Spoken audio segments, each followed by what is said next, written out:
This is the Final Word Daily. It's free. It's free. Oh my God. This podcast is free. This podcast is free. That's outrageous. We're giving it away. Australia versus the West Indies, the second day in Perth. You can see that behind us. So sort of off, if you're watching this on the video, you can see that there is the Perth Stadium. It's right here. That's where they were playing. If you look closely, you can probably see the Bursey. Yeah. You probably see where you can lose all your money and give it to someone way richer than you. It's a weird system. Nonetheless... Really close. You see Sam Newman getting kicked out of there in 1997. If you look back through time far enough, if like the Hubble telescope, if you're watching the light from really far away, if you can travel far enough away from Earth, you can then re-watch Sam Newman being kicked out in real time. That's how it works. How this show works is that first we tell you about an entire day's Test cricket, 90 overs traditionally, in 30 seconds or less. What's that? 3 overs per second. Adam is going to do that job. Good luck. Okay, they resumed at 2 for 293. That was Smith and Labuschagne. They love batting together, those two. Labuschagne reached 204 on the stroke of lunch. He was out, caught behind to the bowling. The venomous bowling of Craig Brathwaite. Good take from Josh De Silva. They put on 251. At that stage, they were 3 for 402. Middle session, they put on 196. It was Smith and Travis Head, maybe not quite that many. It was 196 by the time that many, that they were out. That was Travis Head out for 99, but when they declared it 598 for 4, Smith by that point reached an even 200 not out. His fourth double ton in Test cricket. And the last couple of hours went pretty well for the Windies. None for 74. Chanderpaul hooking his way to 47 not out after getting smashed in the nuts. Good. That was good. I think that was about 30 seconds. Yeah. And it captured what we needed it to capture. Steve Smith, third double hundred, are Fourth. we going to say? Fourth. Yeah, all the other three were against 238 England. here. 239 the 215 at Lords. 211 at Manchester. 211 at Manchester. There we go. So And number that's 4. the first. Yeah, so I mean, I think that, I've been at all of them. I reckon that's the prettiest. Yeah. You know, like, we rabbit on about the change in technique for Smith, as we should, because it is significant. But Simon Kadich made a really great point on our commentary today. You've been talking to Smith about it, and he made that change not for Test cricket. He made it because he wanted to get in the T20 squad. Right. And it's just like, it works for Test cricket too. Okay. Because it's to do with his hips. Yep. I mean, this is the technical stuff that I don't Don't quite lie. understand. They don't lie. And because he was, I'll get on, for YouTube purposes it'll work, because he was closed off more, he was struggling to get weight from his hips through the offside. Now, he's smothering the ball through the offside. Right. And his hips are thrusting in the right direction. Duff man is thrusting in the direction of the problem. So that's the guts of it. And thus he's able to play these cover drives to complement all of the flicks and clips that we've become familiar with over the last several years. And 29th Test ton, drawing level with Bradman, only Ponting, Steve Waugh and Matt Hayden ahead of him. Went beyond Michael Clark today as well, who hit 28. And just having a chat to Bretto about it before, like, if he does what Tendulkar and Lara did, he'll catch up with Tendulkar. Because this is when they went on a crazy run when they were about 32, 33. For the last sort of 4 years. Catch up with Tendulkar. I've been seeing people saying, will he catch Ponting? But you're saying he'll catch Well, Tendulkar. only on the basis that if you give him a really productive 4 or 5 years at this juncture of his career, of course he's not going to retire anytime soon. No. Then he probably will go at a similar clip to what he has before. I mean, it might be a little bit far-fetched to reach Tendulkar, but certainly Ponting, he'll be in the crosshairs now. Okay, all right. Well, including this Test 15 by the time you reach August next year. Yep. So that's assuming that Australia make the World Test Championship final, which they basically have, unless they stuff up magnificently from here. So that's a lot of Test cricket. I mean, if that gets him another, 600s in those 15 tests, then he's at 35 at that point and within distance over the next few years that he'll presumably play on, even though they won't be playing as much Test cricket. It's possible.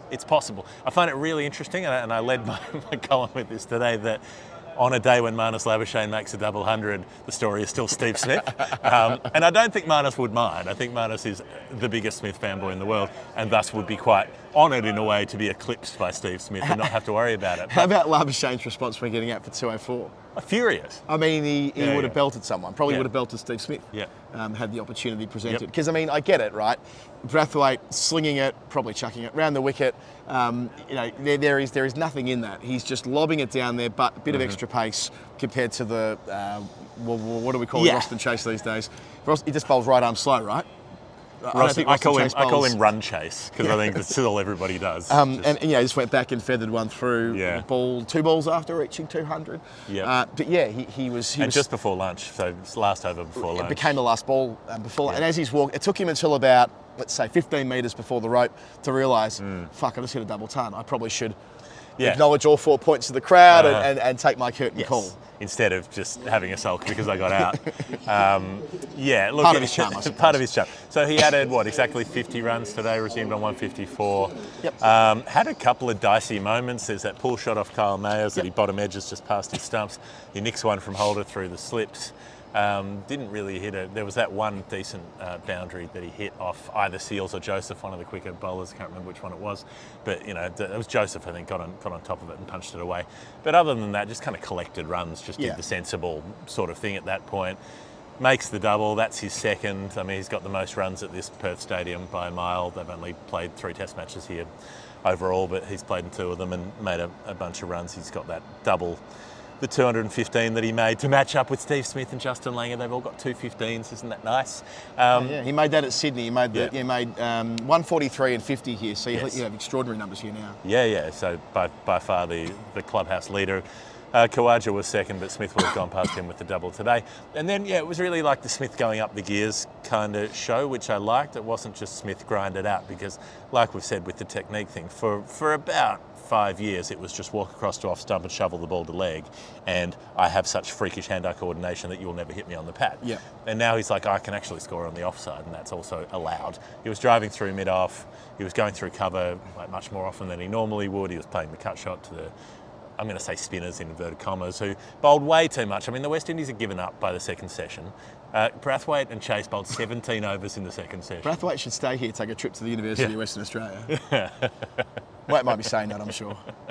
Nonetheless, if you're, yes, he picked up a couple of wickets. Just for a quick consultation. But if your least effective bowler, at least certainly on paper, is doing the bulk of the bowling, then you have a problem, which is that they were just like, you know what, let them get to whatever they want to declare on and let us be done with this shit show. In that middle session, so Head, we didn't mention Head, made 99 from 95 balls. Well, because he just did Travis Head things. He just came out and played like Travis Head, which was, I'm going to kosh anything that's nice and full. If it's short, I'm going to slash it away. And they kept bowling outside his leg stump, and he was like, thank you, 4 through fine leg, 4 through fine leg. So I thought he was the man for the occasion. Come in and bosh it. That's his job. Yeah, it comes in when there's 402 runs on the board and they are knackered. But the fields they set to him within 2 minutes of his arrival in that middle session, there are 5 back. It's it's T20 field. The way I was calling it on radio was I was like, wait, there's the gap at cover. In the same way you would call on T20, 3 out on the leg side, 2 out on the offside, the gaps at cover. That we were doing it that way, which is preposterous in the 5th session of a test match, but so it was. And it meant that Smith and Head, but it had the intensity of the middle overs of a one-dayer. Not even that, barely even that. So they were able to punch down the ground, walk singles. It was just the most straightforward collection of runs you're ever going to see. In that middle session, they made 166 runs at pretty much a run a ball. Yeah. They added 30 more after the tea break before Head was out, chopping on 99, and that was that. But for Head, I thought it was the right thing not to declare. I mean, I know on telly, as usual, there was a push for a declaration. There was a bit of that less so without Shane Warne's voice in the mix. They should have declared yesterday in about end of the second session. Again, part of his charm. But I think the view I always take with these things is that, well, look, bigger picture. If Head advances to 3 figures, and even though he didn't, he averaged 15 across 5 test matches through Asia in the winter. 5 tests for 91 runs, a higher score of 26. I'm not saying he's going to get dropped. Of course, he's not going to get dropped in Australia. But just to start the season with a good score behind you, that does you no end of good when it's going to get harder against South Africa. And the same applied for Steve Smith, giving him the chance to reach that milestone as well. We know how much he covets those types of things. It all made sense to me. There was no need to declare. There was a perfect, ample opportunity to do whatever they wanted. They could have batted for another day if they wanted, really. Sure. And let them go on to whatever it was. The only reason they might want to end the game in 4 days, let's just play this out. All right. They might want to end it in 4 days because Riley style. To play us out. What does that mean? If they win in the 4th day, they can have a massive night out in Perth. Yeah. With the Socceroos starting at 3 a.m. WA time at the end of the Saturday night. So they can have a big night and it makes sure they're where they need to be at 3, in between 3 and 5. Watch the World Game Maroons up against the Argies in the Battle of 1993 all over again. I'm still filthy about that fucking deflection in Buenos Aires and how good was Matileki's goal. People used to ask me about that all the time. I used to live in Argentina, if people don't know this, and like a disproportionate number of Argentinians would be like, Australia, and they'd be like, oh, 1993, Maradona. I'd be like, yes, 1993, Maradona. Yes, we have kangaroos. You know, no, I don't go surfing. You know, but it was like in the top 3 topics, which was better than when they thought I was British, and then the Falkland Islands / Las Islas Malvinas was always topic number 1 at that point. And I was like, I'm not English. And they're like, you know, had this argument. Mrs. Thatcher. Had this argument with a guy once who was like, yes, but you're practically English. And I'm like, that's like saying you're practically Spanish. And he was like, oh, you have a good point. I'm not Spanish. And I'm like, I'm not English. Right. You know, we settled things amicably in the end, but it was touch and go for a while. Nonetheless, I'm not sure where we've tangented off from this. I have no idea where we started. Matthew Leckie's finish. Fuck me. Yeah, that was something. What I enjoyed though was like the Calm Smith single for 1 to get the 200, and then Travis Head next ball chopping on. I mean, there was some humour in it as well, but also that he just tried to play a little shot when he'd been playing big shots much more convincingly. I was like, he should have just mashed that, and instead he tried to nurdle it away. So Brathwaite gets a couple, Australia declare for heaps, and then batted really well West Indies, because that was a point where they could have absolutely gone to pieces, and instead they were like, okay, well, we've got the new guy in Tajineran Chanderpaul, who played really well against the PM's 11, basically picked up where he left off. It was testing. He had the LBW review from Stark early that was smashing a lot of leg stump, but not enough of leg stump to be overturned. Then he gets crashed in the Jats crackers by Josh Hazelwood, a real bad one, like a 5 minutes on the floor trying to squeeze them back in to make sure that everything's where it should be kind of situation. Not actually funny, but like intensely painful. And then he came back from that and goes, you know what, I'm going to hook Pat Cummins for 6.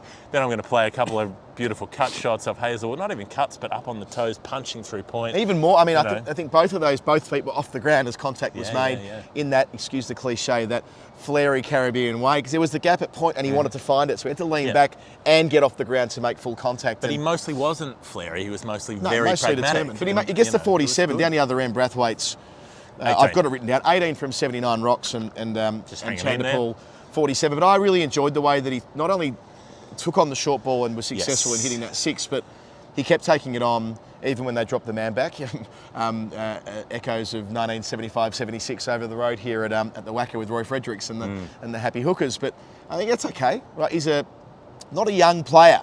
He's a bit 26. Misunderstood in this. The young plucky kid Chanderpaul.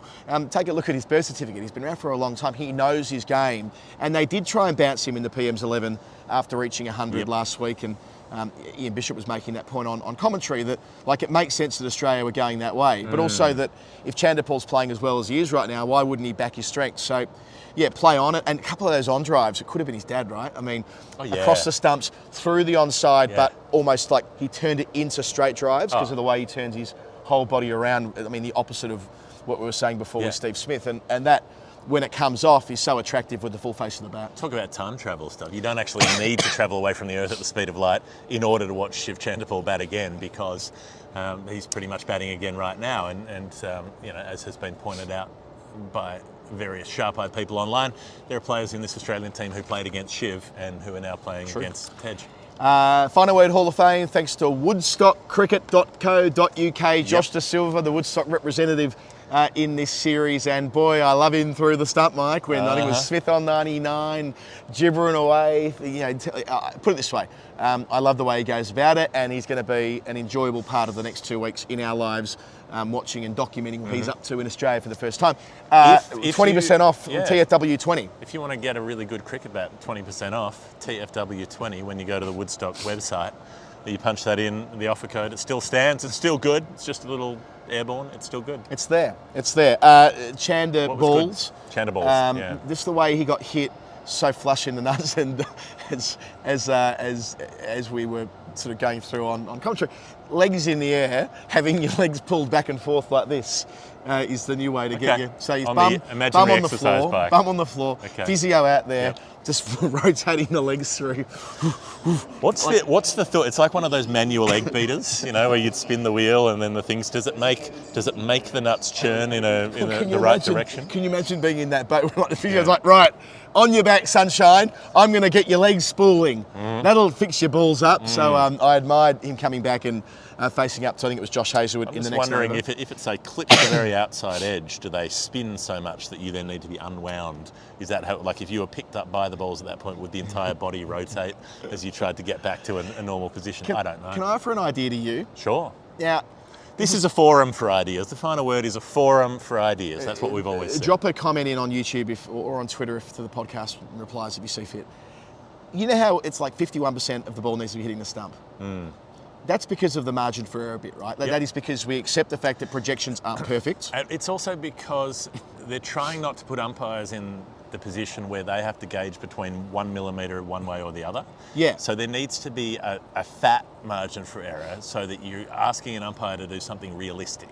Because if 1 millimetre of the outside of the ball is clipping the stump and then you're saying the umpire's decision is wrong, it's going on their record as an incorrect decision and all the rest of it because they can't tell 1 mil from another, it's more like they've got to be able to tell half a ball width from another. Yeah, and I don't mind that as a starting point, but I ponder whether it should be like maybe quarter of the ball. Like, it just seems a bit odd the more we use DRS and the more they refine the ball tracking technology that a ball can be smashing into leg stump as it was today. That would have taken leg stump basically out of the ground as to where it was hitting it. And yet it's given not out on that. I wonder whether that margin for error should be reduced from like sort of 50% maybe to 20 or 25% because there's still a bit of fat there. Yeah. You acknowledge that the technology won't be... Or even a third, in 33%.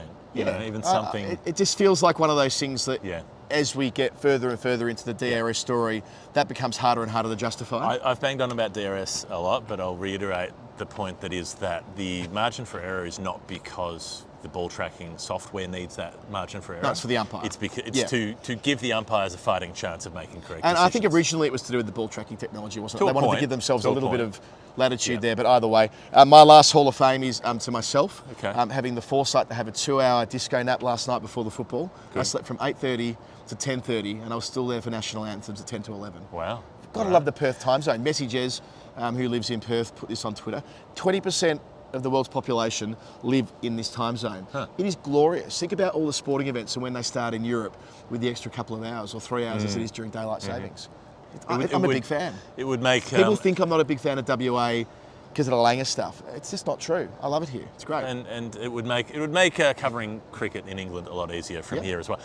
Can I throw in there England cricket as we're talking about it? What are they on about? 600 for none by now? Where did they end what's up? the most number? Is it 588 runs in a Test playing day? I think that's the record. Yeah. So with about 120 overs. So they were 200 odd for none the last time I looked. Let's have a look. Okay. They're just a lazy 3 for 377 in the 61st over. I assume they won't get all 90 in, but if they did, now where are they up to? So Ollie Pope's 82 from 78. Harry Brooks going at a run of ball as well, and of course that follows the Zach Crawley 122 from 111 and Ben Duckett back in the side 107 from 110. How about this? Will Jacks is playing as well, which I'm quite excited about. He's in for Ben Folkes, who's probably shitting himself, judging by the reports yesterday. Yeah, literally, rather than out of any sort of fear. Right, that's it for us. This has been the Final Word Daily. We do this every day that there's a test match. Why don't you sponsor it? If you like what we do, finalwordcricket@gmail.com. Send us a line. You can be part of this for the next 2 weeks, the whole summer for that matter. Go on then. And aside from that, click play tomorrow, the next day, whenever there's a show. There's always a show. See you then. Good night.